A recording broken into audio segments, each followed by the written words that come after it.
శ్రీరామచంద్ర ప్రభులు వారి పాదపద్మములకు నమస్కరించుకుంటూ మరి ఈరోజు ఇక్కడ మీ అందరి సన్నిధానంలో నిజంగా అంత దూరం నుంచి నిజంగా ప్రాణం అలసటగా ఉన్నప్పటికి కూడా చాలా ఆనందంగా ఉంది. ఈ కాశీపుర గ్రామ ప్రజలందరికీ, పెద్దలకి, గ్రామ పెద్దలకి, భక్తులకి, మహిళా తల్లులకి ఎంతో ఆసక్తిగా ఓ పక్క దోమలు కొడుతున్నా కూడా మీరందరూ కూడా ఆ ఆతృతాభావంతో విన్నందుకు మీ అందరికి కూడా నిజంగా మరొక్కసారి ఆ బాల త్రిపుర సుందరి దేవి అమ్మవారి అనుగ్రహం, ఆ యొక్క త్రిపురాంత ఈశ్వరుడు దయ మీ అందరిపై కలగాలని కోరుకుంటూ నిండైన మనసుతో చాలా ఆనందంగా ఉందమ్మా.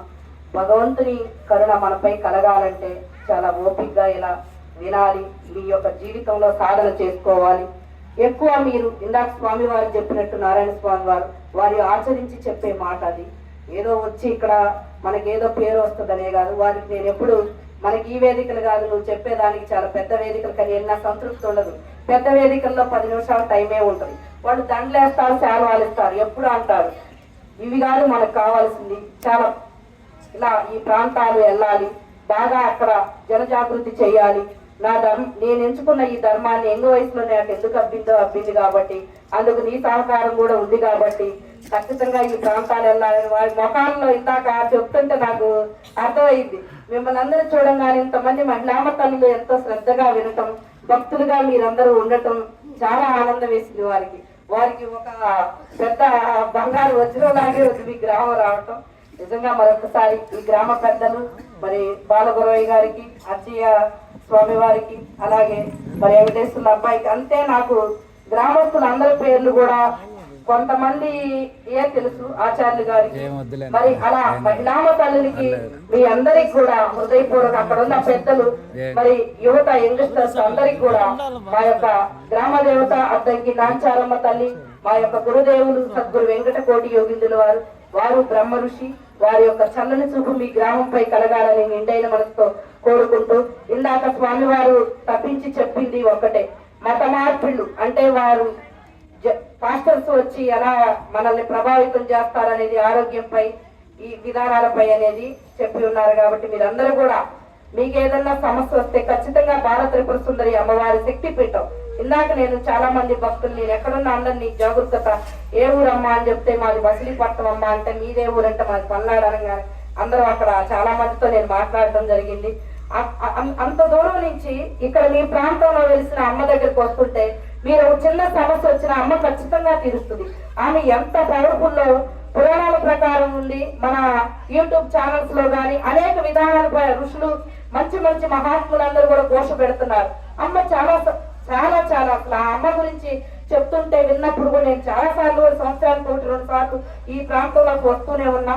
కానీ ఆ అమ్మని ఖచ్చితంగా మీ యొక్క జీవితాల్లో, మీ పిల్లల చదువులు కానీ, మీ యొక్క ఆరోగ్యాలు బాగుండాలన్నా కూడా, పరదేవుడు వేరే మతం అక్కడ ఉద్భవించిన దేవుడు మన దేశంలో మనకేం చేయలేడమ్మా. ఖచ్చితంగా మన పుట్ట రాయి అన్నట్టు ఇందాక మనకు సర్వాంతర్యాన్ని అను ఖచ్చితంగా మన పురాణాల ప్రకారం కానీ, మన శాస్త్ర ప్రకారం, మన వేద మూఢంగా మేము చెప్తే మీరు నమ్మేది కాదు, మన వేదాల ప్రకారం కానీ, మన బ్రాహ్మణ సాధనల ప్రకారం కానీ చాలా చాలా ఒకప్పుడు బ్రాహ్మణుల వల్ల కొంచెం వెనకబాటుతనం ఉన్నప్పటికీ అదే బ్రాహ్మణులు ఇప్పుడు వారు కూడా జనజాగృతి చేయటానికి చాలా మంది అయ్యగారులతో కూడా మేము మాట్లాడినప్పుడు ఖచ్చితంగా మా యొక్క విధానాన్ని వాళ్ళు గౌరవించి చేయాలమ్మా, మా కాకపోతే అర్చక వృత్తితోనే సరిపోతుంది అన్నారు.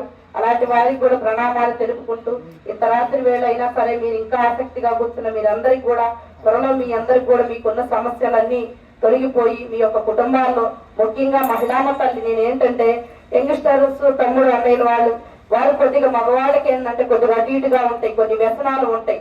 మహిళా తల్లులే మనం మంచి పాత్ర పోషించాలి. ఖచ్చితంగా మనకి బాల త్రిపుర సుందరి దేవి లాగా శక్తి మహిళా తల్లికి ఖచ్చితంగా ఎక్కువ ఉంటది. కాబట్టి నీలో ఉన్న ఆ శక్తిని భగవంతుని వైపు ఖచ్చితంగా ఉంచి ఎట్టి కామ క్రోధాలకి లోనవ్వకుండా, ఎట్టి రాగద్వేషాలకి లోనవ్వకుండా మంచి మనసుతో మీరు ఖచ్చితంగా ఉంటే మన కుటుంబమే ఒక దేవాలయం లాగా వెలిసిల్లిపోయి 10 మందికి మన కుటుంబం ఖచ్చితంగా ఆదర్శంగా నిలుస్తుందని నేను నమ్మి మీ అందరికీ చేతులు జోడించి వేడుకొని, ఖచ్చితంగా మీరందరూ కూడా సాధన ద్వారానే మనసు అదుపులో ఉండాలంటే, ఇంద్రియాలు మరి ఎన్ని వశం అవ్వాలంటే భక్తి మనకి కలియుగంలో సరైన మార్గం. భక్తి వల్ల మనకి మంచి సున్నితమైన మనసు వచ్చింది.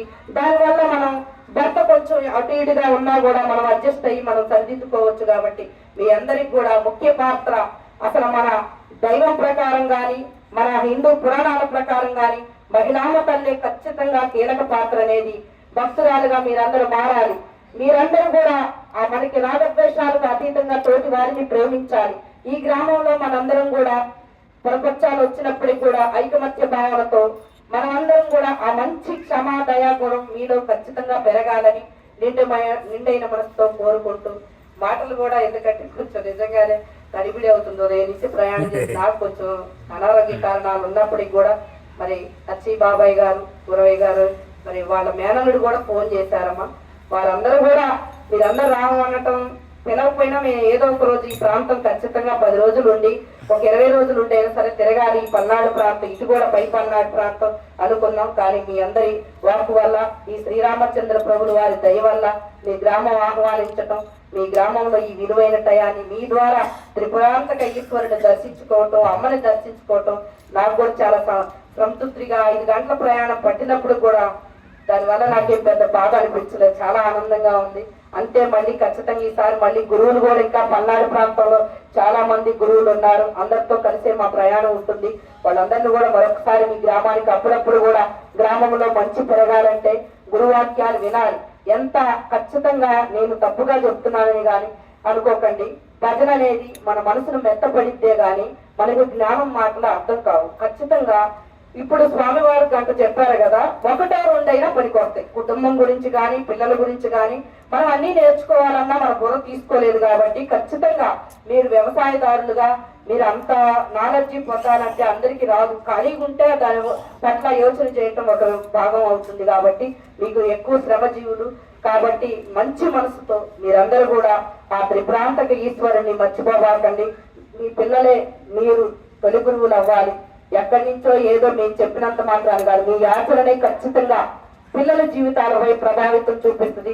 ఈ రోజు మేము ఇంత వదిలేసుకొని తిరగటానికి కారణం కూడా మా పిల్లలు ఇంకా పెళ్లిళ్ళు కూడా ఏం చేయలేదు. వాళ్ళ ప్రస్తావన ఎత్తకూడదు అనుకున్నా కానీ మిమ్మల్ని అందరినీ చూస్తే చెప్పబుద్ధి అయింది. వారు మమ్మల్ని బతికిస్తున్నారు. వచ్చి రాని కొద్ది గొప్ప ఇదితో ఆయనకు ఒక బాధ్యత తీసుకున్నాడు. ధర్మంపై నడవనివ్వమ్మా, నీకు చేతనైతే సహాయం చెయ్యి, లేకపోతే నువ్వు మానేసి ఇంట్లో కూర్చోన్నారు. నాకు ఒక్కటే అనిపించింది, మనం ఏం సాధించగలం? మనం ఐక్యతకి వారు ప్రవచనాలు చెప్తా ఉండి వచ్చి నేనేదో లేరు ఇంట్లోనే బాధపడే కన్నా ఇతర ఆ మార్గంలో వైపు ఉన్నప్పుడు జాగరూకత ఇంకొక ఆదర్శంగా ఉంటుంది. మీలో ఆ ప్రభావితం ఉంటుందనే నమ్మకంతోనే నేను కూడా వారి వెంటే ఈ ప్రయాణాన్ని తీసుకొని మన సనాతన ధర్మం అంటే పెద్దలు ఈ దేవాలయ వ్యవస్థని ఏదైతే మన గ్రామాల్లో వాళ్ళు అంకుటిత దీక్షతో వాళ్ళు వసూలు చేసి గ్రామస్తుల రూపాయి అయినప్పటికీ కూడా ఇంత పెద్ద నిర్మాణాలు చేసినప్పటికీ ఆ దేవాలయ వ్యవస్థని కాపాడాల్సిన బాధ్యత యువత మీ భుజస్కంధాలపై వేసుకోవాల్సిన టైం వచ్చింది. ఎందుకంటే వారు ఒక 70 ఏళ్ల వరకు చేస్తారు. వాళ్ళది ఇక ఆ చాప్టర్ తగ్గుతూ ఉంటది. ఆ తర్వాత ఏదో ఒక రోజు వారు కైవల్యం చెందాల్సి వస్తుంది. ఆ తర్వాత యువతలు ముఖ్యంగా వాళ్ళు ఉన్నప్పుడే యువతులు అందరూ కూడా ఈ యొక్క దేవాలయ వ్యవస్థని భద్రంగా చూసుకోవాలి. మన గ్రామం బాగుండాలంటే దేవాలయ వ్యవస్థ ఖచ్చితంగా బాగుండాలి. శివాలయాన్ని కూడా మరి ఈ గ్రామంలో శివాలయం ఉందో లేదో నాకు తెలియదు. శివారాధన చాలా పవర్ఫుల్, మీకు తెలియదు. ఎందుకంటమ్మా నేను చూస్తున్న కొన్ని గ్రామాల్లో చిన్న శివలింగం అయినా తెచ్చి ప్రతిష్ఠ చేసుకుంటున్నారు. త్వరలో అన్నదమ్ములు మీరందరూ కూడా ఆ వైపు ప్రయాణించాలని నా తరపున ప్రార్థిస్తూ వేడుకుంటున్నాం. శివాలయం లేని గ్రామంలో శాస్త్ర ప్రకారం భోజనం చేయకూడదు అనేది కూడా ఉంది. అదంటే మీ మీద రుద్దటం కాదు.